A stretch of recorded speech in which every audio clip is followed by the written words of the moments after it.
सबसे पहले दिस पढ़ाया, फिर डेट, फिर दीज, फिर दोज, फिर इट पढ़ाया, फिर हैज और हैव हैड का यूज करना सिखाया। आज मैं आपके लिए सेंटेंसेस शुरू कर रहा हूँ। तो मैंने आपको देखिए सेंटेंस की परिभाषा नहीं बताई, सेंटेंस होता क्या है। आज मैं आपको अपना न्यू टॉपिक टेंस शुरू कर रहा हूँ। उससे पहले मैं आपको सेंटेंस के बारे में सब कुछ जितनी जानकारी देनी है उतनी मैं आपको जानकारी दूंगा, कुछ लिखित में भी दूंगा और कुछ अपने आप से बताऊंगा। ठीक है, आप बने रहिए वीडियो में, देखिए। देखो हमारा आज का टॉपिक है टेंसेस, लेकिन हम शुरू कर रहे हैं सेंटेंस क्या होता है। What is sentence, what is the definition of sentence. Sentence होता है, sentence is a group of words. Sentence is a group of words. Sentence is a group of words that express an idea, fact, question, request और command। इतने बड़े words आपको मिल गए। देखो group होता है समूह, वाक्य वह समूह होता है किसका, शब्दों का। वर्ड्स होता है शब्दों का, वाक्य वह समूह होता है शब्दों का। मतलब अब मैंने हिंदी में लेके आया हूं आपको, यही परिभाषा ध्यान सुनिए। शब्दों का एक ऐसा समूह, वाक्य शब्दों का एक ऐसा समूह है जो किसी विचार मतलब आइडिया, एन आइडिया विचार, जो किसी विचार, तथ्य मतलब फैक्ट, जो किसी फैक्ट, प्रश्न मतलब क्वेश्चन, अनुरोध मतलब रिक्वेस्ट, अनुरोध या आदेश को व्यक्त करता है, क्या कहलाता है, सेंटेंस कहलाता है। फिर से पढ़ना है, sentence is a group of words that express an idea, fact, question, request और command. Sentence is a group of words that express an idea, facts, questions, request and command. अब मैं आपको लेके आया हूं what kind of sentences. Sentences have four kind. Sentences have four kind या four kinds of sentences. Assertive sentence दो प्रकार के होते हैं, अफर्मेटिव सेंटेंस और नेगेटिव सेंटेंस, इसमें ही आते हैं। दूसरा नंबर है interrogative sentence, assertive sentence, interrogative sentence और फिर दूसरा नंबर है इंट्रोगेटिव सेंटेंस, फिर एक्सक्लेमेटरी, फिर ऑब्जेक्टिव सेंटेंस, इंपरेटिव सेंटेंस। दो असर्टिव सेंटेंस कौन से होते हैं, असर्टिव सेंटेंस जिन वाक्यों में कार्य का होना पाया जाता है। असर्टिव सेंटेंस में दो प्रकार से सेंटेंस होता है, कौन कौन से, नेगेटिव मतलब विषयात्मक वाक्य और असर्टिव और अफर्मेटिव, अफर्मेटिव वाक्य, ठीक है। और एक्सक्लेमेटरी जैसे विस्मयादि बोधक, इसको कहते हैं विस्मयादि बोधक वाक्य, जैसे हुर्रे वह मैच जीत गया। जैसे कोई मतलब बहुत अच्छी बात कही जा रही हो तो हम कहेंगे हुर्रे वह मैच जीत गया, हुर्रे अलास, जब कोई रोने जैसी बात कहे अलास। तो ऐसे सेंटेंसों में विस्मयादि बोधक का यूज करते हैं, इसका एक साइन होता है ऐसे करके। आगे क्वेश्चन में फिर क्या है, इंट्रोगेटिव सेंटेंस मतलब प्रश्नवाचक वाक्य। प्रश्नवाचक वाक्य क्या होते हैं, जैसे हम कोई सेंटेंस, प्रश्नवाचक वाक्य जिसमें पहले एक क्वेश्चन वर्ड दे रखा हो।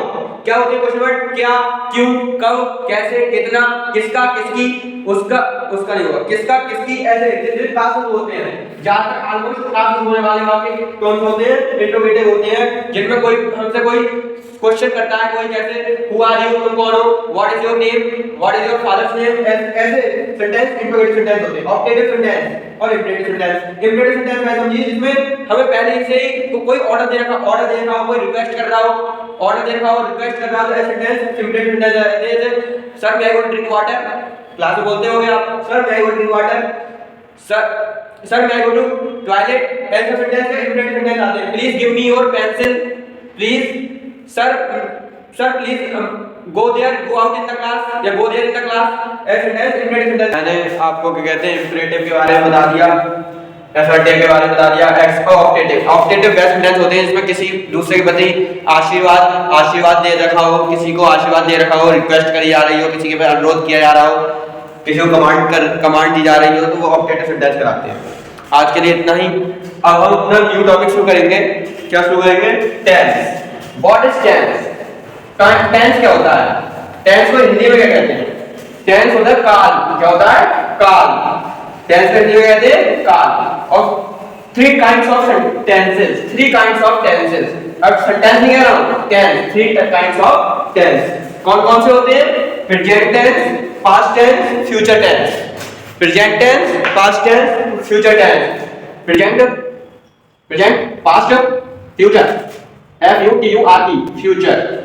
प्रेजेंट, पास्ट, फ्यूचर, इन सबके एक क्या होते हैं, इन सबके चार होते हैं। जैसे indefinite, continuous, perfect continuous, indefinite,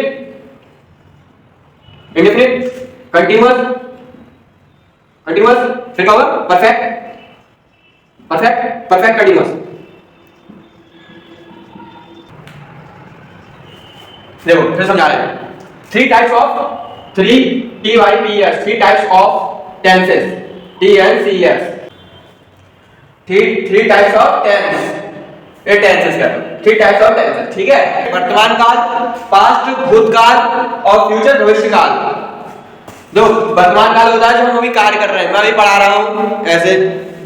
past होता है जो बीत चुका है, मैं कल पढ़ा हूं, मैंने कल पढ़ाया था। भविष्य होता है जो आने वाला है। आज भविष्य काल किसी का पता नहीं होता है, भविष्य काल होता है ठीक है। इंडेफिनिट अनिश्चित जिसमें पता नहीं चले क्या काम, अनिश्चित मतलब अनिश्चित काल से काम चल रहा है, पढ़ता है अब पता चल रहा है कब से पढ़ रहा है, इसको कहते हैं अनिश्चित। इंडेफिनिट की हिंदी भी अनिश्चित होती है। कंटीन्यूअस काल मतलब कंटीन्यूअस रूप से चले पड़ा है, पढ़ रहा है मतलब अभी उसने रोका नहीं है, पढ़ रहा है मतलब चलता रह रहा है। परफेक्ट चुका चुकी चुके ऐसे वाक्यों में परफेक्ट का यूज होता है। जो सबके इनके परफेक्ट कंटीन्यूअस, इसमें भी इसकी भी रहे भी होते हैं। अब सबसे पहले हमारा यूज आज नहीं अब कल यूज करेंगे, बहुत बड़ी क्लास हो जाएगी। तो प्रेजेंट इंडेफिनिट हम कल यूज करेंगे। प्रेजेंट इंडेफिनिट की जो इसकी पहचान होती है लास्ट में ता है, ती है, दे है शब्द आते हैं ठीक है। ता है किसके वर्ब के लास्ट में आना चाहिए, जेरिक नाउन के लास्ट में आना चाहिए, वर्ब के लास्ट में। कंटीन्यूअस रहा है, रही है, रहे हैं।